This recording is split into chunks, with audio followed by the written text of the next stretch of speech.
मी सतीश बोरसे, शिल्पनिदेशक, यंत्र कारागीर, घर्षक. आज या महास्किल डिजिटल लर्निंग प्लॅटफॉर्मवर ग्राइंडिंग व्हील नॉमेनक्लेचर म्हणजे ग्राइंडिंग व्हीलची नामावलीबद्दल एक माहिती देणार आहे. ग्राइंडिंग व्हील आपण विविध ऑपरेशनसाठी, विविध प्रकारच्या फिनिशिंग ऑपरेशनसाठी वापरतो आणि हे ग्राइंडिंग व्हील आपण ज्यावेळेस बाजारात सिलेक्ट करतो ते घेताना त्या व्हीलवर एक नामावली नोंद केलेली असते. ही नामावली आपल्याला रीड करता यायला पाहिजे, वाचता यायला पाहिजे. म्हणून त्याबद्दल आपण इथं जाणून घेणार आहोत की या नामावलीमध्ये काय काय कुठल्या कुठल्या गोष्टी दर्शवलेल्या असतात. तर आपण सुरुवात करूया ग्राइंडिंग व्हील पासून. ग्राइंडिंग व्हील हा एक बहुदात मल्टीटूथ कटर आहे, ज्याला मल्टीटूथ कटर असे म्हटले जाते, जो अनेक कठीण कणांनी म्हणजे हार्ड पार्टिकल्सने बनलेला असतो, ज्यांना घासणी जे ॲब्रासिव्ह असं म्हणतात आणि जे धारदार काठ म्हणजे शार्प एजेस सोडण्यासाठी क्रश केलेले असतात. ग्राइंडिंग व्हीलचे प्रामुख्याने दोन घटक असतात. एक कापण्यासाठी वापरलेली घासणी म्हणजे ॲब्रासिव्ह फॉर कटिंग ऑपरेशन एक असतं, आणि दुसरं बंधन जे घासणी कणांना धरून ठेवते, ज्याला आपण बॉन्ड असं म्हणतो. तर नोटेशन करताना किंवा सिम्बॉल दिलेला असतो, त्याच्यामध्ये सुरुवातीला उत्पादकांचा सिम्बॉल म्हणजे सिम्बॉल ऑफ मॅन्युफॅक्चरर असं त्याला म्हणतात, हा सुरुवातीला दर्शवलेला असतो आणि हा दर्शवणारे कंपल्सरी नसतं. याच्याने ॲब्रासिव्हची क्वालिटी, घासणीची क्वालिटी फक्त दर्शवली जाते, पण तो कंपल्सरी नसतो. दुसरं याच्यामध्ये ॲब्रेसिव्ह ग्रेन असतं, म्हणजे ज्याला घर्षण दाणे आपण म्हणतो. ॲब्रेसिव्ह ग्रेन म्हणजे अत्यंत कडक किंवा घर्षणक्षम पदार्थ असतात, जे घासण्याच्या, कापण्याच्या, पॉलिश करण्याच्या किंवा सपाट करण्याच्या प्रक्रियेसाठी वापरले जातात. विविध उद्योगांमध्ये धातू प्रक्रिया, बांधकाम, लाकूड किंवा ऑटोमोबाईल उद्योगामध्ये उत्पादक बनवताना या ॲब्रेसिव्ह ग्रेनचा उपयोग केला जातो. या ॲब्रेसिव्ह ग्रेनचे प्रकार प्रामुख्याने दोन प्रकार असतात.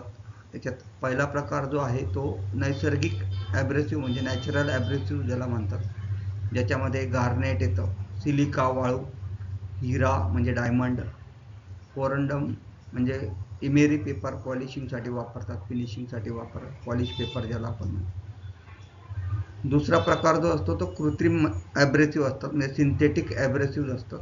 त्याच्यामध्ये ॲल्युमिनियम ऑक्साईड असतं, सिलिकॉन कार्बाईड असतं, क्युबिक बोरॉन नायट्राइड असतं आणि सिरॅमिक ॲब्रेसिव्ह असतं. आता हे दोन प्रामुख्याने प्रकार आहेत, नैसर्गिक आणि कृत्रिम ॲब्रेसिव्ह. तर हे पण नोटेशन त्याचं दिलेलं असतं. जर समजा ॲल्युमिनियम ऑक्साईड असेल तर कॅपिटल ए ने डिनोट केलेलं असतं, सिलिकॉन कार्बाईड असेल तर कॅपिटल सी ने डिनोट केलेलं असतं ग्राइंडिंग व्हीलवर. त्यांची साईज असते, ॲब्रेसिव्ह ग्रेनचा आकार. याच्यात प्रामुख्याने चार प्रकार असतात. एक कोर्स म्हणजे मोठ्या प्रकारचा ग्रेन असतो, मध्यम म्हणजे मीडियम असतो, सूक्ष्म म्हणजे फाईन असतं आणि अतिसूक्ष्म म्हणजे सुपर फाईन किंवा मायक्रो ग्लिट त्याला असं म्हणतात. आता हे साईज नुसार त्याला डिवाइड केलेलं आहे, वेगवेगळे प्रकार त्याला केलेले, चार याच्यात डिवाइड केले. म्हणजे 8 ते 60 याला नंबर दिलेला असतो त्या ग्रीटला. 8 ते 60 असेल तर त्याला कोर्स ग्रेन असं म्हणणार, ग्रेन साईज जी असेल ती कोर्स असेल असं म्हणणार. 80 ते 180 असेल ग्रीट साईज तर त्याला मीडियम ग्रेन साईज असं म्हटलं जातं. नंबर 220 ते 600च्या मध्ये असेल ग्रीट साईज तर त्याला फाईन ग्रेन व्हील असं म्हटलं जातं. त्याच्यानंतर नंबर 800 ते 5000च्या मध्ये असेल तर त्याला सुपर फाईन किंवा मायक्रो ग्रीट असं म्हटलं जातं. हा त्याला ॲब्रेसिव्ह ग्रेनची साईज 3 नंबरला हे नोटेशन दिलेलं असतं. ते 8 पासून तर 5000 पर्यंत आपण त्याच्यावरून समजायचं असतं की कुठल्या प्रकारची ग्रेन साईज त्या व्हीलसाठी आहे.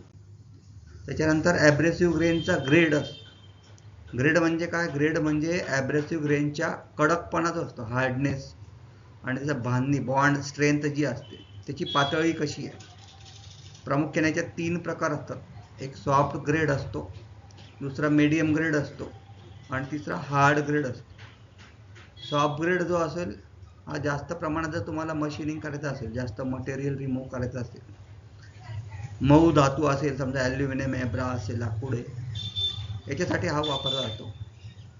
आणि याच्यात प्रेशर जो असेल, ग्राइंडिंगचा प्रेशर हा कमी दाबाचा असतो. दुसरा मीडियम ग्रेड जो असतो तो सर्वसामान्य आपण जे ऑपरेशन करतो, स्टील टूल ग्राइंडिंग असेल किंवा सामान्य मेटल असेल एखादं, त्याच्यासाठी हे मीडियम ग्रेड वापरलं जातं. याचा झीज जे असते ते ॲव्हरेज असते आणि कटिंग नियंत्रित करत असतं, म्हणजे कंट्रोलमध्ये असते कटिंग. तिसरा ग्रेड असतो हार्ड ग्रेड, म्हणजे कठीण पदार्थ असेल, समजा जड ऑफ हँड हेवी ऑपरेशन असतील तर त्या ठिकाणी कठीण धातू असेल, हार्ड मेटल असेल, हार्ड स्टील असेल, कास्ट आयर्न असेल, हाय स्पीड कटिंगसाठी हा हार्ड ग्रेड वापरला जातो. याच्यामध्ये झीज कमी होते, त्यामुळे ते जास्त काळ टिकते. तर सॉफ्ट, मीडियम आणि हार्ड ग्रेड हे A to Z लेटरने डिनोट करतात. म्हणजे समजा सॉफ्ट ग्रेड असेल तर ते A to H पर्यंत ग्रेड वापरले जाते. मीडियम ग्रेड तुम्हाला दर्शवायचा असेल तर I to N असं ग्रेड वापरलं जातं. हार्ड ग्रेड तुम्हाला दर्शवायचे असेल तर O पासून तर Z पर्यंत हे इंग्लिश लेटर याच्यामध्ये वापरले जाते. ते 4 नंबरला तुम्हाला ते ग्रेडचे लेटर पाहायला भेटतील.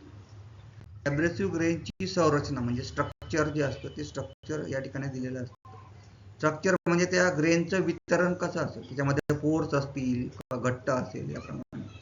तर प्रामुख्याने 3 स्ट्रक्चर इथं पाहायला भेटतात. पहिलं असेल घट्ट संरचना, ज्याला डेन्स स्ट्रक्चर असं म्हणतात. दुसरं मध्यम संरचना, ज्याला मीडियम स्ट्रक्चर म्हणतात. आणि तिसरं सैल संरचना म्हणजे ओपन स्ट्रक्चर असं म्हणतात. याला 1 ते 16 अंकाने डिनोट करतात. म्हणजे घट्ट संरचना असेल तर 1 ते 5 अंक वापरतात. मध्यम संरचनेसाठी 6 पासून तर 8 पर्यंत. ओपन स्ट्रक्चर म्हणजे सैल संरचना असेल तर 9 ते 16 हे अंक वापरतात.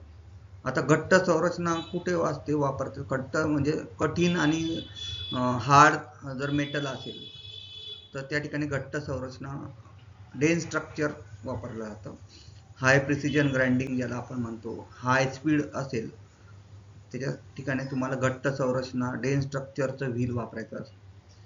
मीडियम स्ट्रक्चरचं व्हील तुम्ही जनरल ग्राइंडिंगसाठी किंवा मिश्र धातूंसाठी वापरू शकतात. त्या ठिकाणी मटेरियल रिमूव्हल जे असेल ते कंट्रोलमध्ये असेल, पृष्ठभागाची तुम्हाला जी गुणवत्ता असेल ती व्यवस्थित मिळते. त्याच्यानंतर ओपन स्ट्रक्चर जे असेल, ज्या ठिकाणी तुम्हाला कमी तापमानावर काम करायचं असेल, उष्णता निर्माण व्हायला नाही पाहिजे, किंवा मऊ आणि चिकट धातू असतील, समजा काही ॲल्युमिनियम असेल, ब्रास असेल किंवा सॉफ्ट स्टील असेल, तर अशा ठिकाणी ओपन स्ट्रक्चरचं व्हील जे आपण 9 ते 16 अंकाने इथं दर्शवलं जातं ते वापरतो. त्यानंतर ॲब्रेसिव्ह ग्रेनमध्ये वापरले जाणारे बंधन, ज्याला बॉन्ड असं म्हणतात, टाईप ऑफ बॉन्ड असं म्हणतात. तर 5 प्रकारचे बॉन्ड प्रामुख्याने आपल्याला इथं पाहायला मिळतात. एक विट्रिफाईड बॉन्ड असतो, दुसरा रेझिन बॉन्ड असतो, तिसरा मेटल बॉन्ड असतो, आणि चौथा रबर बॉन्ड, आणि पाचवा शेलॅक बॉन्ड असतो. त्याचे नोटेशन पण तसेच वापरले जातात. विट्रिफाईड बॉन्ड V लेटरने डिनोट होतो, दर्शवला जातो. रेझिन बॉन्ड जो आहे तो B लेटरने डिनोट दर्शवला जातो. मेटल बॉन्ड हा M लेटरने दर्शवला जातो, आणि रबर बॉन्ड R लेटरने दर्शवला जातो. त्याचप्रमाणे शेलॅक बॉन्ड जो आहे तो S लेटरने दर्शवला जातो. आता बॉन्ड कसा निवडायचा? तर विट्रिफाईड बॉन्ड जो असेल, विट्रिफाईड बंध, तर कठीण आणि टिकाऊ प्रिसिजन ग्राइंडिंगसाठी तो वापरला जातो, विट्रिफाईड बॉन्ड. रेझिन बॉन्ड जो आहे तो वेगाने तुम्हाला घासण्यासाठी असेल, कटिंग टूल्स असतील त्याच्यासाठी तुम्हाला रेझिन बॉन्ड वापरला जातो. मेटल बॉन्ड हा कठीण डायमंड ग्राइंडिंगमध्ये वापरला.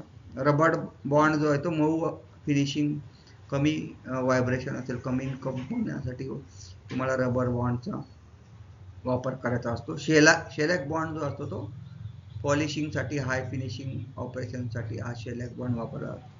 आणि हा 6 नंबरच्या तुमच्या दर्शनी भागामध्ये 6 नंबरला तुम्हाला हा टाईप ऑफ बॉन्ड त्या लेटरने डिनोट केलेला असतो. म्हणजे आपण समजायचं V असेल तर विट्रिफाईड बॉन्ड असेल, B असेल तर रेझिन बॉन्ड असेल, तर याप्रमाणे तो त्या ठिकाणी दर्शवलेला असतो.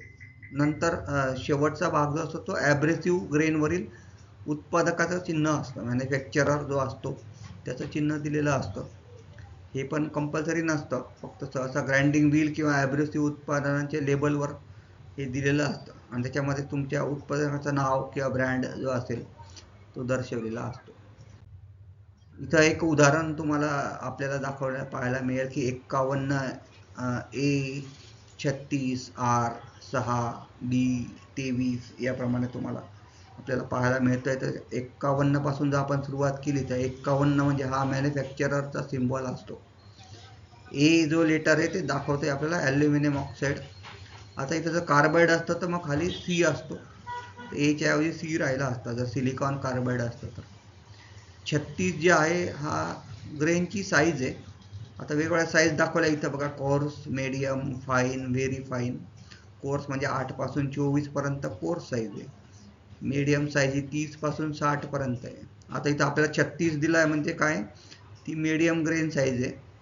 त्याचप्रमाणे फाईन साईज असती तर ती 70 ते 180 मध्ये, व्हेरी फाईन ही 220 ते 600 मध्ये. याप्रमाणे तिसरं जे आहे ते ग्रेन साईजसाठी दिलेलं असेल. त्याच्यानंतर आर लेटर दिलेलं आहे, आर दाखवलं आहे. तर हा आर म्हणजे काय की त्या ग्रेडची स्केल आहे, ग्रेड कसा आहे ते सॉफ्ट पासून तर हार्ड पर्यंत A to Z याप्रमाणे दाखवलेलं आहे इथं. तर A to Z मध्ये इथं आपल्याला पाहायला भेटेल ए पासून तर झेड पर्यंत. तुम्हाला जसं तुम्ही ए पासून तर एम पर्यंत येणार तर ते सॉफ्ट पासून मीडियमला येणार आणि एन पासून पुढे जाणार तर मग ते हार्ड होत जातं.